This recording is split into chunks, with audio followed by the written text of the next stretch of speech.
Hello friends, welcome to back our YouTube education channel. आज हम पढ़ने वाले हैं क्लास 6 जनरल इंग्लिश का chapter number 1, collective and material noun revision. Last year we studied collective noun. जो last year था उसमें हमने कलेक्टिव नाउन के बारे में पढ़ा था। A collective noun is the name of a number of person of thing taken together as one whole. जो कलेक्टिव नाउन है वो एक पर्सन, एक नंबर के नेम के ग्रुप को हम कहते हैं कलेक्टिव नाउन। जैसे कि the fox so a bunch of grapes. तो यहाँ पे जो ग्रेप्स का एक ग्रुप है जिसे हम बंच कह रहे हैं, इसका मतलब ये है कि यहाँ पे जो बंच है वो एक हमसे बहुत सारे ग्रेप्स को, जो बंच है उसमें बहुत सारे ग्रेप्स आ रहे हैं, तो इसके लिए हम इसे कहें बंच होगा हमारा कलेक्टिव नाउन का एक छोटा सा पार्ट। तो कलेक्टिव नाउन की अगर डेफिनेशन की बात करें तो अ collective noun is the name of a number of person. Collective noun उसे कहते हैं जैसे कि नंबर, पर्सन, थिंग, ये सबको अगर आप एक साथ में करोगे तो उसका जो नाम रहेगा, एक साथ में भी एक साथ करोगे और उसके बाद जो उसका नाम दोगे आप, उसे हम कहते हैं कलेक्टिव नाउन। जैसे कि ग्रेप्स का झुंड, उसे हम बंच कह रहे हैं। चाबियों की झुंड, उसे हम फ्लॉक कह रहे हैं।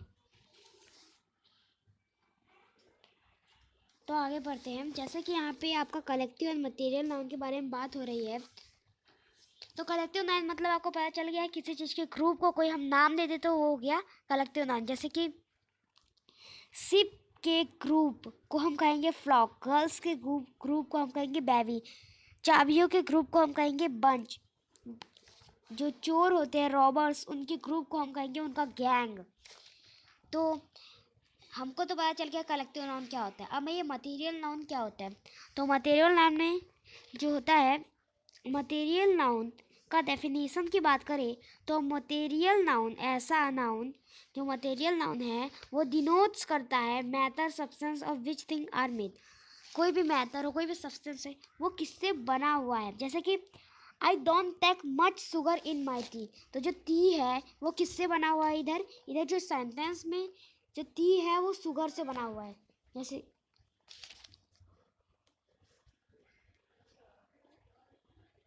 Question number 1, fill in the blanks with suitable collective noun. यहाँ पे आपको कलेक्टिव नाउन का इस्तेमाल करना है। There was a flock of ship present on the hill side. Second है आपका a dash girls was shouting slogans on the road। तो a bevy of girls was shouting slogans on the road।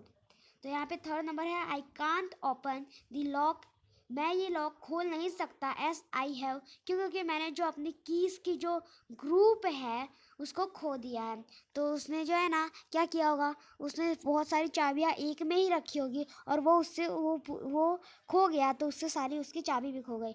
तो फिर उसने क्या किया, उसने अपने कीज़ का जो बंच है वो उससे खो गई, इस वजह से वो लॉक नहीं खोल सकता।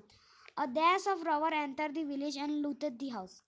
अब यहाँ पे जो रॉबर्स यानी चोर है वो गांव में आए और सारे घरों को लूट लिया। तो यहाँ पे जो रॉबर्स है उनके ग्रुप को हम कहते हैं गैंग। तो जो रॉबर की गैंग आई विलेज में और उन्होंने सारे घर को लूट लिए। we saw a dash of ships at the harbor। तो a fleet of ships at the harbor। He heard a dash of bees buzzing over his head। उसने क्या सुना, उसके सर के ऊपर जो बीस है वो बजिंग कर रही। जो बीस है उनकी आवाज़ को हम कहते हैं बजिंग। तो यहाँ पे जो बीस है उसके झुंड को हम कहते हैं स्वाम। We saw a dash of pigs in the stable। हमने क्या देखा, हमने देखा एक डैश यानी कि पिग के ग्रुप को हमने देखा स्टे में।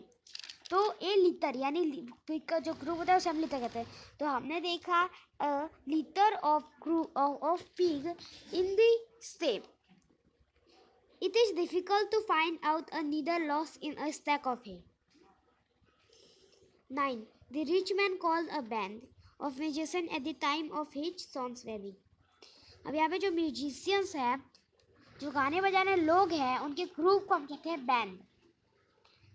ही was famous professor so I attended the whole dash of his lecture.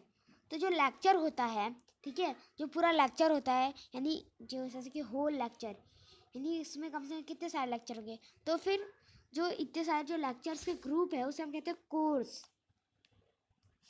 Material noun का मतलब मैंने आपको अभी बताया, ऐसा जैसे कि यहाँ पे कोई भी आपको कोई भी चीज़ लेनी है, जैसे टी, तो टी किससे बनी हुई है? टी बनी हुई है शुगर से, चाय पत्ती से, वाटर से। तो जैसे कि आपके पास सेंटेंस है, I don't take much sugar in my tea, मेरे को ज़्यादा शुगर नहीं चाहिए मेरे टी में। तो यहाँ पे जो मटेरियल है वो कौन सा है? तो जो टी है, ठीक है, वो टी मटेरियल नहीं है, क्योंकि जो टी है वो किससे बनी हुई है? वो तो चाय पत्ती सबसे बनी हुई है। लेकिन यहाँ पे जो हमें वर्ड मिल रहा है, जो यहाँ पे हमें वर्ड मिल रहा है वो है शुगर। शुगर भी टी में होती है, तो फिर यहाँ पे जो हमें वर्ड मिल रहा है जो कि टी में इस्तेमाल होता है वो होगा हमारा मटेरियल नाउन। जैसे कि क्वेश्चन नंबर 2 का 1 नंबर है, the Prince offered her a necklace made of pure gold। Second है, जैसे कि यहाँ पे जो नेकलेस है वो प्योर गोल्ड का बना हुआ है, तो यहाँ पे आपको क्या करना है, जो मटेरियल लाइन है वो लगाना है। तो जो नेकलेस है वो प्योर गोल्ड का बना हुआ है, तो यहाँ पे जो नेकलेस है उसको वो किसका बना हुआ है? गोल्ड का। तो इसमें जो मटेरियल होगा वो गोल्ड होगा, क्योंकि जो नेकलेस है वो गोल्ड से बना हुआ है। The Taj Mahal is built by precious white marble. तो जो यहाँ पे जो ताजमहल है वो ताजमहल हमारा मटेरियल नहीं होगा, वो जिससे बना है वो हमारा मटेरियल होगा। तो जो ताजमहल है वो प्रीसियस वाइट मार्बल से बना हुआ है। जैसे कि dash is not as costly as gold, इसमें से ऐसा कौन सा चीज़ है जो कि गोल्ड जितना कॉस्टली नहीं है? तो आयरन।